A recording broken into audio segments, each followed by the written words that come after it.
Bonjour, Chira Castañeda. Merci d'avoir accepté de nous parler aujourd'hui. Dans le cadre du mois de l'eau, le comité ZIP Jacques Cartier a souhaité mettre à disposition du grand public des entretiens avec des chercheurs afin d'informer et de sensibiliser aux principaux enjeux du Saint-Laurent. Vous êtes biologiste, chercheur en écologie d'eau douce, spécialisé dans les espèces exotiques envahissantes et dans les espèces en voie de disparition. Vous travaillez actuellement au laboratoire des Grands Lacs de pêche et océan Canada à Toronto, mais ce n'est pas pour cette expertise-là que vous êtes ici aujourd'hui avec nous. En 2013-2014, vous étiez en doctorat à Montréal et vous avez publié un article scientifique sur la présence de microplastiques dans le Saint-Laurent. Pouvez-vous nous parler des circonstances particulières qui vous ont conduit à une recherche sur le sujet? Oui, justement, la découverte des microplastiques dans le fleuve Saint-Laurent était vraiment par coïncidence. Je prenais des échantillons de sédiments en aval de la centrale nucléaire Gentilly 2, où l'apanage thermique formé par la centrale nucléaire avait été un site où une espèce envahissante avait établi. Donc, mes recherches, ma maîtrise était concentrée sur cette espèce envahissante, particulièrement comment et pourquoi cette palourde asiatique s'est établie dans l'apanage thermique. Cette palourde habite au fond des lacs ou des cours d'eau. Donc, pour les étudier, je prenais des échantillons des sédiments. En retournant au laboratoire, je passais des heures sous le microscope pour séparer les larves de la palourde d'autres organismes qui habitent dans les sédiments d'eau douce et les particules de sédiments. C'était durant ce procès que j'ai découvert des petites billes de plastique entre à peu près 0,5 et 2 mm en diamètre. Quand j'ai complété ma thèse sur la palourde, on a décidé de poursuivre la recherche de ces microbilles à travers le fleuve Saint-Laurent allant du lac Saint-François à Québec. Donc, c'était comme ça qu'on a découvert les microbilles dans le fleuve Saint-Laurent. Cette découverte et l'ampleur de leur présence, de cette pollution, a été une surprise pour tout le monde, les chercheurs, les institutions, les acteurs de terrain. Personne n'avait jusqu'alors remarqué ce type de pollution. Comment est-ce que c'est possible? De quoi? Alors, vous nous avez dit que c'est en effet très petit, mais comment est-ce que vous expliquez qu'on ne l'ait pas vu plus tôt finalement? Oui, justement, comme vous avez dit, c'était une surprise pour beaucoup de personnes. La majorité des recherches sur les plastiques et les microplastiques étaient concentrées dans les écosystèmes marins. Des chercheurs ont documenté les microplastiques dans les milieux d'eau douce, mais presque exclusivement dans les eaux de surface ou sur les rives de nos rivières et de nos lacs. On pensait vraiment que la pollution de plastique était un problème des océans, où les plastiques entraient dans nos eaux proches de centres urbains et se transportaient de nos rivières et nos fleuves dans les océans. Donc, notre étude a démontré que le fleuve Saint-Laurent peut aussi accumuler la pollution plastique dans les sédiments qui peut avoir des conséquences sur les organismes d'eau douce. Je crois qu'on n'a pas remarqué ce type de pollution en général dans les sédiments pour quelques raisons. Premièrement, les microplastiques ne sont pas vraiment visibles à l'œil, sont pratiquement invisibles. Il y a aussi différents types de microplastiques. Pour mon étude, on en était exclusivement sur les microbilles. Les microbilles sont vraiment des petites billes de différentes couleurs, de moins de 2,5 mm en diamètre. Donc, c'est assez difficile à les trouver et à les voir. Une autre raison, c'est que pourquoi on ne les a pas vus plus tôt, c'est vraiment qu'il n'y a pas beaucoup de recherches sur les organismes qui habitent dans les sédiments dans le fleuve Saint-Laurent. La majorité de ces études se font dans des petites rivières, dans des places où il y a moins de danger, vraiment. On est en train d'échantillonner le fleuve Saint-Laurent. Il y a beaucoup de choses qu'il faut être un peu plus... faire attention, les gros bateaux. Donc, on regardait vraiment jamais dans les fleuves du Saint-Laurent, dans les sédiments. Des études sur des petits organismes qui habitent dans la colonne d'eau ou à la surface, comme les zooplanctons, sont plus communs. Donc, on aurait capturé ces microplastiques à travers ces études. Donc, c'est vraiment parce qu'on ne les cherchait pas. Et il n'y avait pas d'autres projets où les microplastiques des sédiments auraient pu être réalisés en général. Mm-hmm. C'est vrai que donc vous me dites qu'il y a très peu de recherches là-dessus, notamment sur le fond des fleuves et du Saint-Laurent en particulier. Pour ce qui est du grand public, on connaît davantage les déchets plastiques de grande taille, ceux qu'on voit, hein, ceux qui sont très visibles à l'œil nu. Et on a tous à l'esprit des photos horribles de tortues, de poissons qui sont déformés et martyrisés par ces déchets. Donc, il est facile pour nous de comprendre d'où viennent ces bouteilles plastiques, ces déchets, les sacs, etc. Mais qu'est-ce que c'est finalement? Vous nous parlez microplastique, microbilles. Donc, par exemple, les microbilles, c'est plutôt difficile à appréhender pour le grand public. D'où est-ce que ça vient et comment est-ce qu'elles sont produites? Donc, les microplastiques sont n'importe quel plastique de moins de 5 mm en longueur. Ils peuvent être des morceaux dégradés de bouteilles de plastique, comme vous avez dit, ou d'autres objets en plastique, comme les pneus de nos voitures. Les microfibres sont aussi un type de microplastique et ce sont des fibres issues pendant le lavage de tissus synthétiques, donc notre linge de sport, de yoga. Et les microplastiques peuvent être aussi manufacturés pour agir comme microbilles, donc vraiment des petites billes, par exemple dans les produits cosmétiques qui agissent comme exfoliants. Donc, ils viennent de tous nos produits faits en plastique et notre linge fait en tissu synthétique. D'accord. Et ces microplastiques qu'on retrouve dans le fond du fleuve ou ailleurs, est-ce qu'on les retrouve également dans notre eau potable, étant donné qu'on puise notre eau potable dans le Saint-Laurent et aussi dans la chaîne alimentaire, donc via les poissons, par exemple, que l'on peut manger? Oui. Les microplastiques sont certainement dans notre chaîne alimentaire et dans notre eau potable. C'est sûr, je dis que les microplastiques, c'est n'importe quoi, moins de 5 mm, mais il y a des microplastiques qui sont à 0,01 mm. On ne peut vraiment pas les voir sans microscope. Donc, c'est partout.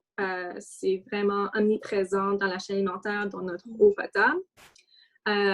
L'ingestion des microplastiques a été observée dans des poissons, zooplancton et d'autres espèces pentivores. Ce qui veut dire, c'est des organismes qui habitent au fond des lacs et cours d'eau. On peut ingérer des microplastiques en mangeant des poissons et des fruits de mer. Il y a quelques études qui ont vraiment étudié comment on peut consommer des microplastiques. Une étude qui a été faite aux États-Unis a estimé qu'une personne qui boit de l'eau juste de bouteilles en plastique peut consommer 20 fois plus de microplastiques qu'une personne qui boit de l'eau du robinet. Une autre étude a trouvé que les sachets de thé faits de plastique, donc les petits sachets qu'on dirait que c'est du soie, c'est vraiment du plastique. C'est une autre source de microplastiques qu'on peut ingérer. On peut ingérer 11 milliards de microplastiques de moins de 0,1 mm dans une tasse de thé infusée avec un sachet de plastique. Donc, c'est peut-être quelque chose qu'on ne réalise pas. On ne peut pas vraiment les voir dans l'eau ou dans notre tasse de thé. C'est vraiment les choix de ne pas utiliser des choses en plastique pour consommer. Oui. Oui, ça c'est vraiment important, on va y revenir, mais je retiens aussi que finalement il vaut mieux boire l'eau du robinet que l'eau en bouteille. De l'eau de robinet. Ok. Donc nous ingérons des microplastiques, c'est une idée très, très désagréable, mais est-ce que c'est nocif vraiment pour la santé humaine? Est-ce qu'on le sait ou est-ce que bon finalement c'est pas si grave d'avoir du plastique dans son corps? Je ne sais pas. Donc, la majorité des études de la toxicité des microplastiques est faite sur des organismes soit d'eau douce ou d'organismes marins. Les microplastiques sont nocifs pour les animaux et c'est très possible qu'ils peuvent avoir des effets négatifs sur la santé humaine, mais il n'y a pas beaucoup d'études directement sur la santé humaine. Comme vous pouvez imaginer, les études sur les humains est difficile et un peu compliqué. Il y a beaucoup de facteurs qui contribuent à la santé humaine, donc pouvoir séparer tous les éléments est très difficile. Aussi, on ne sait pas vraiment la quantité de microplastiques ingérés par une personne, soit par année, dans leur vie entière, ou la concentration d'exposition. Une étude a suggéré que plus de 90% des micro- et nanoplastiques que nous ingérons est excrétés par notre système digestif, mais on ne sait pas vraiment la concentration de l'autre 10% qui reste dans notre corps. Mais c'est très possible que les microplastiques peuvent avoir des impacts sur nos réponses inflammatoires et puissent transférer des contaminants chimiques. Mais ces procès ne sont pas bien compris dans les humains. Pour les animaux aquatiques, des études ont démontré que les microplastiques peuvent transférer des contaminants chimiques et bloquer le système digestif, qui peuvent réduire leurs conditions physiques. Ça peut changer leur comportement et affecter le développement des organismes. Mais on ne sait pas vraiment les effets particuliers sur la santé humaine. Mm-hmm. Oui, je comprends. Donc, imaginer, c'est pas super bien. Oui, on imagine bien que c'est pas vraiment l'idéal. Donc, en fait, la recherche, c'est un sujet assez neuf, hein, c'est un sujet émergent, donc évidemment, ça va faire intervenir les biologistes, les médecins, enfin plein de différents. Les chimiques. Oui, tout à fait. Donc, plein de métiers différents, puis donc favoriser la recherche dans plein de domaines, enfin susciter de la recherche dans plein de domaines. Est-ce que vous savez si cette recherche, elle est importante actuellement ou finalement c'est encore un petit peu un parent pauvre de la recherche? Non, la recherche est très importante sur ce sujet. C'est un domaine assez interdisciplinaire. Il y a, comme vous disiez, la santé humaine, il y a des biologistes, des écologistes, il y a des chimiques qui travaillent tous ensemble, des scientifiques de l'environnement en général. Il y a beaucoup de recherches sur, parce que c'est un domaine émergent, comme vous disiez, il y a beaucoup de recherches sur l'identification de différents types, formes et compositions chimiques des plastiques pour mieux comprendre d'où ils viennent et comment les identifier comme il faut. Il y a des recherches sur comment ces microplastiques passent à travers la chaîne alimentaire et leurs effets sur les organismes qui les consomment. Il y a la recherche sur quel type de produits chimiques s'accumulent sur ces microplastiques et comment ces produits chimiques peuvent être transférés soit aux tissus et les organes des animaux et leurs effets secondaires. Et toutes ces recherches sont très importantes pour que nous ayons plus de connaissances pour protéger l'environnement et la santé humaine. Donc, il y a beaucoup de recherches, c'est émergent, mais il y a beaucoup de process de progrès dans ce domaine. Bon, bah, c'est rassurant. Ça veut dire que la recherche s'est emparée de la question. En dehors de la recherche, que fait-on actuellement pour réduire cette pollution? Est-ce qu'il y a déjà des actions pour limiter les apports dans l'eau douce ou pour la retirer de l'eau après coup, une fois qu'elle est en place? Ouais. Comme j'ai mentionné avant, la pollution plastique et microplastique est omniprésent. C'est vraiment partout. Mais une fois dans l'environnement, c'est presque impossible de retirer tous les plastiques et microplastiques de l'eau. Il y a des organisations comme le Grand Nettoyage des rivières canadiens, que je suis sûre, il y a beaucoup de personnes qui ont été bénévoles pour ce groupe, qui utilisent des bénévoles pour ramasser des déchets et des données sur les déchets.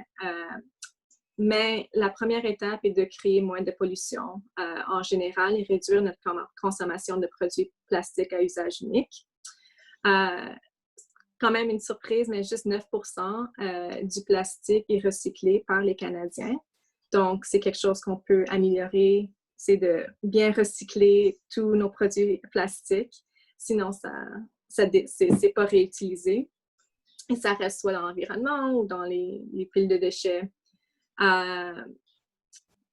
Donc, c'est certain que la pollution de plastique devrait vraiment se faire aussi au niveau des industries. Et ils doivent avoir plus d'efforts pour produire des produits, soit des vêtements ou des électroniques, d'une manière pour assurer la durabilité de l'environnement, mais c'est difficile à convaincre l'industrie à changer sans la législation. Donc, on fait un peu, mais comme individu, nous pouvons faire des choix pour ne pas acheter des plastiques à usage unique. Nous pouvons acheter moins de linge synthétique ou d'autres produits qu'on n'a pas vraiment besoin, acheter des produits ou des vêtements d'occasion. Il y a des pays comme le Kenya où les sacs en plastique sont interdits complètement et la France où l'interdiction de produits en plastique à usage unique commence progressivement. Donc, il y a des choses que les gouvernements on peut faire pour limiter les plastiques, mais c'est vraiment la consommation des produits plastiques qu'il faut réduire complètement.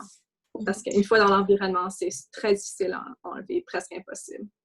Oui, on dit beaucoup que le consommateur a un pouvoir d'action très fort. dont il ne se rend pas compte d'ailleurs. Hein. Et donc, si on consomme moins de plastique, et finalement, que ce soit du plastique sous forme d'objets ou sous forme de vêtements ou de différentes choses, et en utilisant les bons canaux de recyclage, on peut agir, on peut forcer aussi les industriels à changer leurs pratiques et le gouvernement à adopter des législations anti-plastique.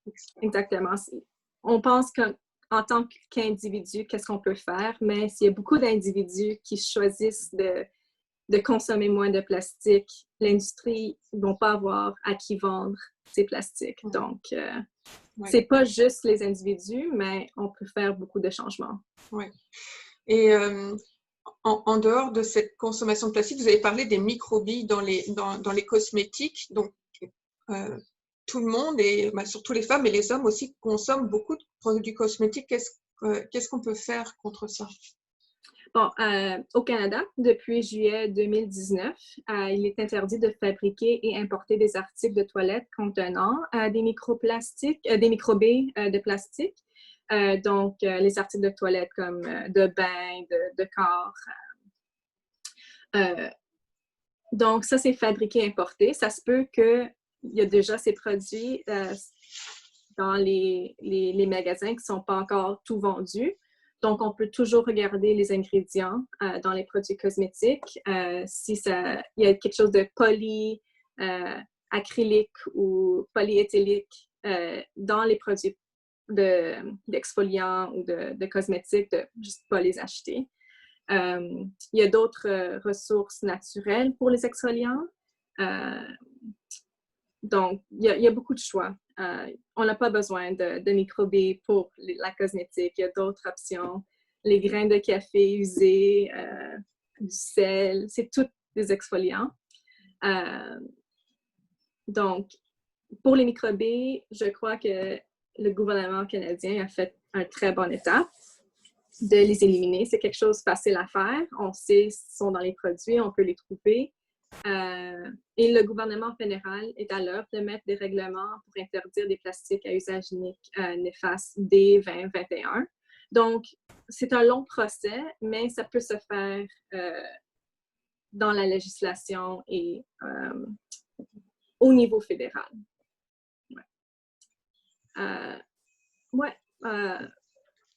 Pour limiter la pollution microplastique en général, comme le gouvernement du Canada, c'est une très bonne première étape, mais on peut toujours faire plus. Il y a des projets au niveau des municipales, comme par exemple, il y a un projet à Toronto où il y a des poubelles flottantes ont été mis dans l'eau proche du marina pour collecter des déchets automatiquement. Donc, c'est un peu moins de travail qu'avoir quelqu'un avec un filet en train d'enlever les gros morceaux de plastique. Donc, il y a des recherches sur ces poubelles flottantes, de quel type de déchets est-ce qu'ils collectent et si c'est quelque chose de soutenable. Il y a aussi des recherches sur l'efficacité de filtres attachés à des machines à laver pour réduire les microfibres dans les eaux usées. Donc, il y a plein de petites choses que les chercheurs sont en train de faire pour limiter la pollution microplastique dans l'environnement. C'est sûr que ce sont toutes des bonnes idées, mais il faut vraiment réduire notre consommation de plastique à tous les niveaux de production de l'entreprise à l'individu. Bien. Ben, merci beaucoup. Donc, on peut faire des choses très utiles pour lutter contre l'aggravation de ce problème. Le réduire au niveau individuel, c'est difficile à envisager, mais au moins éviter de l'aggraver. Rochira Castañeda, merci beaucoup d'avoir alerté sur ce sujet en 2014 et de continuer à médiatiser ce problème crucial pour la santé de l'écosystème du Saint-Laurent et puis plus largement que ça.